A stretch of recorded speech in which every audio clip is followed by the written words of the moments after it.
Bonsoir à toutes et à tous et bienvenue à ce journal. Enfin, le gouvernement Bruno Tshibala est là. Un gouvernement avec 58 membres en dehors du Premier ministre. Il compte 3 vice-premiers ministres, 9 ministres d'État, 33 ministres, 2 ministres délégués et 11 vice-ministres. Le statut reste pratiquement le même que le gouvernement Badi Banga. Seuls quelques petits changements ont été notés et des ajouts des ministères. Et puis vive tension ce mardi matin au siège de l'UDPS à Limete. À la base, un camion de la police a été incendié en face de la permanence du parti d'Etienne Tshisekedi par des inconnus. Pour les autorités de l'UDPS, il s'agit d'un montage afin d'accuser de violence le parti et d'empêcher le retour du corps du Sphinx de Limete. Pendant ce temps, les assemblées provinciales semblent décider de reprendre le contrôle de leurs entités territoriales après les 2 gouverneurs du Haut-Katanga et Olomami destitués. Des noms des autres gouverneurs sont cités, comme ceux de Kinshasa et de Lolaba. Cependant, ces motions de défiance contre les gouverneurs sont-ils réelles ou alimentaires? Le temps nous répondra. Fini le suspense, les 58 membres du gouvernement Bruno Tshibala sont connus, l'ossature n'a presque pas changé, il compte 3 vice-premiers ministres, 9 ministres d'État, 33 ministres, 2 ministres délégués et 11 vice-ministres. Les 3 vice-premiers ministres sont celui des Affaires étrangères et coopération régionale, Léonard Cheoki-Tundu, de l'Intérieur et Sécurité, Emmanuel Ramazani Chadari, et de Transport et Communication, José Makila Soumanda. 9 ministres d'État à la justice, garde-sceaux Alexis Tambou-Mwamba, au plan Modeste Eba Tilukwebo, y est permuté. À l'économie nationale, Joseph Kapika Dikangu fait son entrée au gouvernement. Au budget, Pierre Kangoudia n'a pas été changé. Azaria Sourouberoa est resté à la décentralisation. Jean-Lucien Boussa est permuté au commerce extérieur. Lambert Matoukoumena reste au travail et prévoyance sociale. Et Michel Bongongo à la fonction publique. Lissanga Bouranga fait son entrée aux relations avec les parlements. Et sur les 33 ministres à la Défense nationale, l'ancien combattant et réinsertion Crispin Atamatabé y reste, ainsi que Henri Yave aux finances et à la communication et médias Lambert Mende au Malanga. Des détonations d'armes ont été entendues cette nuit et ce matin à Limete entre la 10e et la 12e rue. À la base de ces détonations, un sous-commissariat de la police incendié sur la 12e rue, ainsi qu'une tente, un grand véhicule et quelques motos brûlées en face de la permanence de l'UDPS sur la 11e rue. Un groupe des gens, au dire des témoins, sont partis de la 12e rue et ils ont commis leur forfait avant de faire jonction avec un autre groupe venu de la 10e rue pour accomplir leur besogne d'en face du siège de l'UDPS. Jean au téléphone par nos confrères de Top Congo FM. Maître Peter Kazadi, ancien conseiller juridique de Tshisekedi, parle d'un montage pour empêcher l'inhumation de l'opposant historique. Depuis 5 heures du matin, nos combattants qui dormaient au sein de la permanence ont aperçu une flamme de feu dehors. Et lorsqu'ils ont regardé, c'était les camions de la police placés en face de la permanence qui étaient en feu. Et nous étions informés depuis quelques jours d'un montage grossier fait par les services de sécurité dans le but de faire porter les chapeaux à l'UDPS comme auteur de violence. Pour faire croire à l'opinion qu'à l'UDPS il y a la violence, au moment où je vous parle, la permanence du parti est encerclée, il y a des combattants à l'intérieur. Et la police prétend que ce sont les combattants de l'UDPS qui seraient porteurs des armes et se sont attaqués aux éléments de la police, ce qui est entièrement faux, pour empêcher justement que le corps du président ne soit rapatrié les 12. Porte-parole du parti, Augustin Kabouya, il est inconcevable que ces civils puissent attaquer des policiers armés la nuit. L'objectif de ce montage, c'est de fermer le siège de l'UDPS, a-t-il poursuivi. Certaines sources ont annoncé à cet effet qu'un policier a trouvé la mort à la suite de l'incendie du commissariat de la police installé non loin du siège de l'UDPS. Rappelons qu'aucun compromis jusque-là n'a été trouvé entre les délégués de l'UDPS et l'hôtel de ville au sujet du rapatriement de la dépouille d'Etienne Tshisekedi le 12 mai à Kinshasa. Il n'y a pas eu de carnage dans le village de Tshisoukou, mais plutôt une réaction des forces de l'ordre contre une attaque de miliciens. C'est ce qu'a affirmé Augustin Kamoutou, président de l'Assemblée provinciale du Kasaï central. Ce dernier a réagi aux propos du député national Claude Loubaya. Cet élu de Kinshasa accuse les FARDC en provenance de la frontière angolaise de Kalambambouji d'avoir tué et blessé des civils dimanche dernier dans le village de Tshisoukou en territoire de Kazumba dans la province du Kasaï. Les miliciens de Tshisoukou ont érigé une barrière avant d'attaquer des militaires qui étaient de passage dans cette localité. Et de leur côté, les militaires ont repliqué et ont tué Chakalumbu, Dikebela Kakenga, Mutefu, Tumba Sirène, tous des miliciens, et leur chef a pris fuite. Par ailleurs, le président de l'Assemblée provinciale du Kasaï central a estimé que parler des massacres, c'est une exagération. Une position de l'armée a été attaquée à Kichanga dans le nord Kivu, ce lundi 8 mai, par la coalition de groupes arméniens Torah et FDLR. Elle a ainsi causé la mort de 3 personnes. Parmi les victimes de cet assaut, on dénombre 2 officiers de l'armée, un lieutenant et un capitaine, ainsi que l'épouse d'un militaire, ont indiqué des sources locales. De son côté, la police locale a indiqué que 4 autres personnes, dont un militaire et 3 civils, auraient également été blessées. Il est important de noter que cette situation est survenue vers 2 heures du matin. Les échanges des tirs entre le milicien et le militaire ont duré plus d'1 heure. Cependant, ces assaillants ont pu libérer 12 de leurs compagnons qui étaient détenus par l'armée et ont volé des munitions gardées dans le dépôt logistique de l'armée à Kichanga. Cette situation a paralysé les activités dans cette contrée de Kichanga où plusieurs habitants craignent la violence. Mais le porte-parole du secteur opérationnel Sokola 2 a demandé à la population de faire confiance à l'armée en collaborant pour mettre fin à cette situation d'insécurité. Ça n'arrive pas tous les jours en République démocratique du Congo que les assemblées provinciales destituent leurs gouverneurs. Mais ces temps-ci, les élus provinciaux semblent avoir repris le contrôle de leur province. Dans l'ex-Katanga, déjà 2 têtes sont tombées. Jean-Claude Kazembe du Haut-Katanga et Célestin Mbou du Olomami. Le premier a été accusé de détournement et mégestion, tandis que le second a été accusé seulement de mégestion. Au regard de ces destitutions, devons-nous croire à l'assainissement de l'entourage de la majorité présidentielle, vu que ces 2 gouverneurs sont de cette famille politique? Devons-nous saluer la force des assemblées provinciales ou sommes-nous face à des motions de défiance alimentaire? Autant de questions qui méritent des vraies réponses. On aurait même cru à une attaque ciblée vers les gouverneurs de l'ex-Katanga, mais cette hypothèse semble être non fondée. Déjà, les informations en notre possession, ou encore selon certaines indiscrétions, les gouverneurs Richard Mouyège de l'Olaba, Tony Bolamba de l'Équateur et André Kimbuta Yango de Kinshasa sont les prochains à être éjectés des exécutifs provinciaux. Il est vrai que toutes ces destitutions sont dues à la mégestion dont sont accusés les gouverneurs, mais pourquoi seulement en cette période ? Un moment crucial pour le pays de Joseph Kabila, qui est en voie de sortie de la crise politique avec le processus électoral en cours.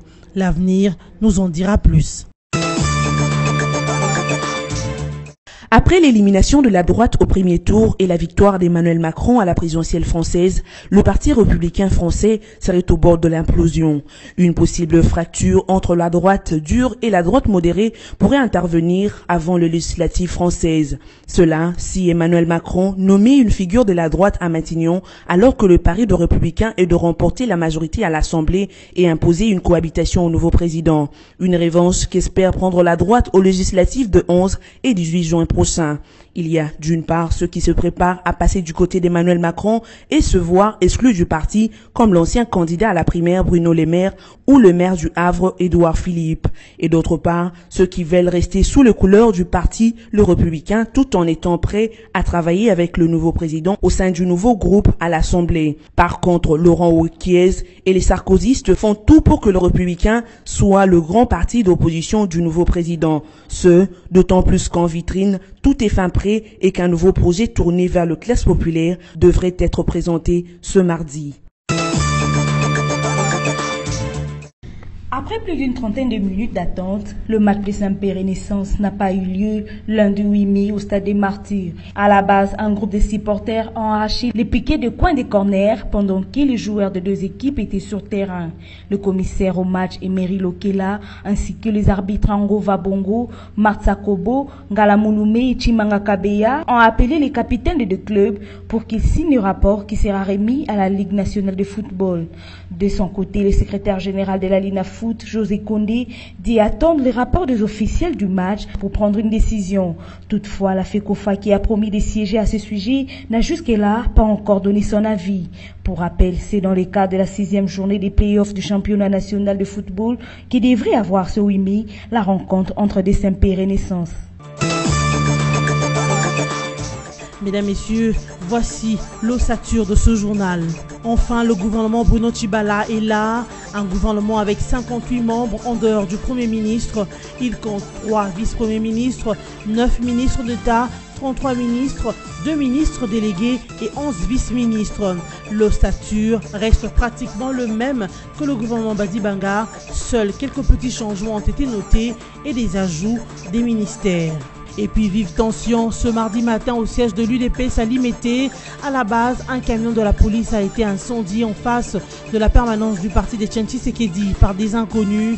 Pour les autorités de l'UDPS, il s'agit d'un montage afin d'accuser de violence le parti et d'empêcher le retour du corps de Sphinx de Limete. Pendant ce temps, les assemblées provinciales semblent décider de reprendre le contrôle de leurs entités territoriales après les 2 gouverneurs du Haut-Katanga et Olomami destitués. Des noms des autres gouverneurs sont cités comme ceux de Kinshasa et de Lualaba. Cependant, ces motions de défiance contre les gouverneurs sont-ils réelles ou alimentaires? Le temps nous répondra. C'en est fini pour ce soir. Bonne suite de programme sur nos antennes.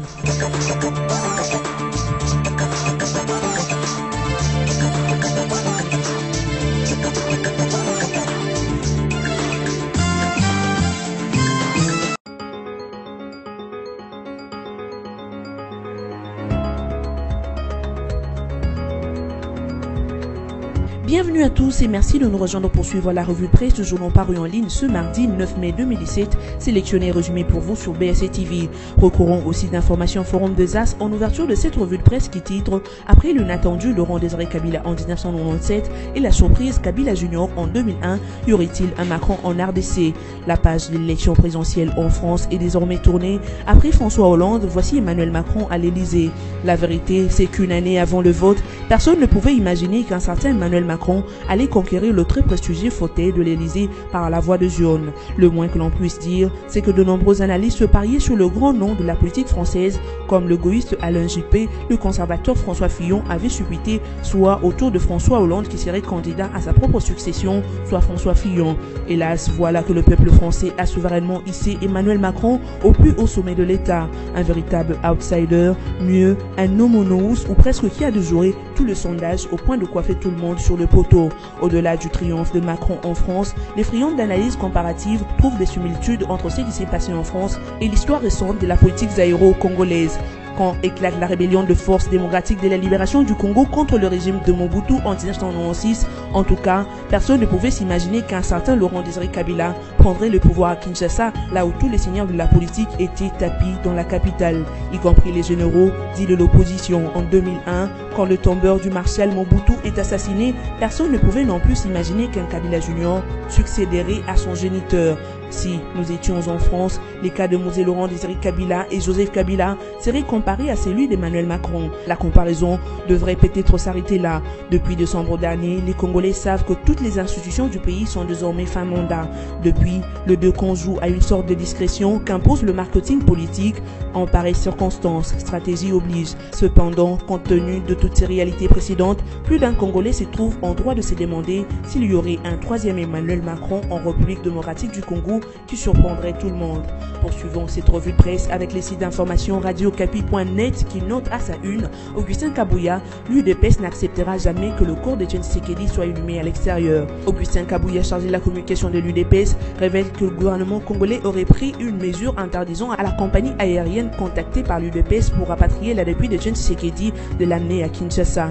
Il note que l'UDPS fera tout ce qui est à son pouvoir pour qu'Etienne Tshisekedi soit inhumé en RDC. Il fait remarquer que le parti a été informé par certains membres du gouvernement qui étaient mécontents de cette décision. Le chargé de la communication de l'UDPS rappelle que son parti tient à rapatrier la dépouille de son président Etienne Tshisekedi le 12 mai. Mais selon un membre du gouvernement de la République qui a requis l'anonymat, aucune mesure n'est prise dans le sens d'empêcher le rapatriement à Kinshasa de la dépouille d'Etienne Tshisekedi. Cette position est renforcée par un tweet de Félix Tshisekedi qui affirme qu'après vérification, cette interdiction faite aux compagnies aériennes d'embarquer le corps du président Etienne Tshisekedi est fausse. Le corps d'Etienne Tshisekedi, mort le 1er février dernier, traîne à Bruxelles parce que la famille, l'UDPS et le gouvernement ne se mettent pas d'accord sur les lieux de son inhumation.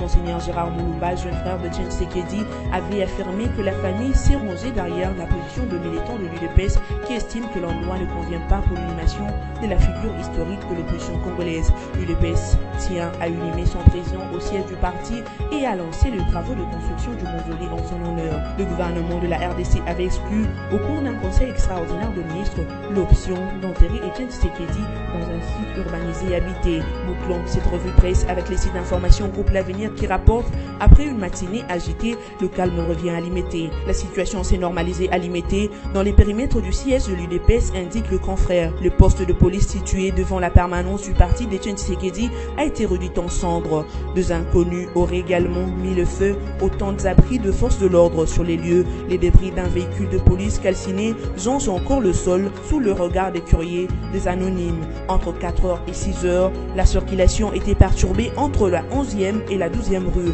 Des témoins confirment avoir entendu des tirs de sommation. Rendus sur place, les reporters du confrère ont affirmé que les effectifs policiers ont été renforcés. Les forces de l'ordre quadrillent pour l'heure la permanence de l'Union pour la démocratie et le progrès social. Aucun affrontement n'a été rapporté après les incidents de la matinée. La circulation a repris notamment sur le petit boulevard, mais le gros mystère demeure toujours autour de ce qui s'est passé aux petites heures de ce mardi. À l'UDPS, le cadre préfère garder silence, pendant qu'à la police, son porte-parole est injoignable. C'est la fin de cette revue presse. Merci de l'avoir suivi et bon suite de programme sur nos antennes.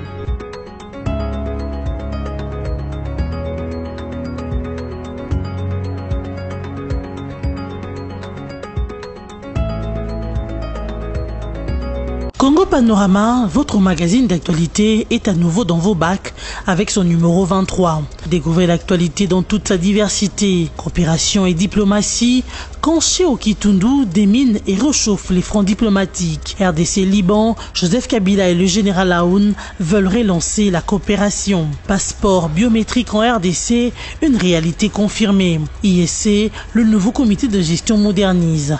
La CGT à fond sur la route bypass. Agnès Mouad renforce les capacités des cadres et agents de l'INSS. Promotion de l'industrie, Patrice Kitebi et Marcel Kassembe au front de l'Est. Eventprint à Kinshasa, la RDC toujours fréquentable. Formation professionnelle, après Kinshasa, bientôt un bâtiment ultra-moderne de l'INPP à Lubumbashi. Congo Panorama, c'est aussi la politique avec les négociations pour des élections apaisées. Sanko, échec et mat. Congo Panorama décortique pour vous les efforts du chef de l'État à travers le gouvernement pour la pacification au Tanganyika entre Pygmées et Bantous, à Kinshasa et au Congo central dans l'affaire Boudoudia Mayala, au Kasaï avec le phénomène Kamina Sampou, le tout avec thérapie du dialogue administré par Emmanuel Chadari. Congo Panorama numéro 23, c'est enfin l'éditorial signé Yvan Ramazani, rien que pour la paix. L'éditorialiste révisite le cursus du président Kabila au sommet de l'État et constate qu'il a choisi de conduire dans la paix ce pays vers sa destinée de grandeur, non pas tout seul, mais avec le peuple congolais qu'il s'efforce toujours à ériger comme principal acteur de son bien-être et bénéficiaire prioritaire des résultats de sa propre action. Tout cela au nom et pour la paix, rien que la paix. Congo Panorama, s'investir pour un Congo émergent. Congo Panorama, toute l'actualité à votre portée.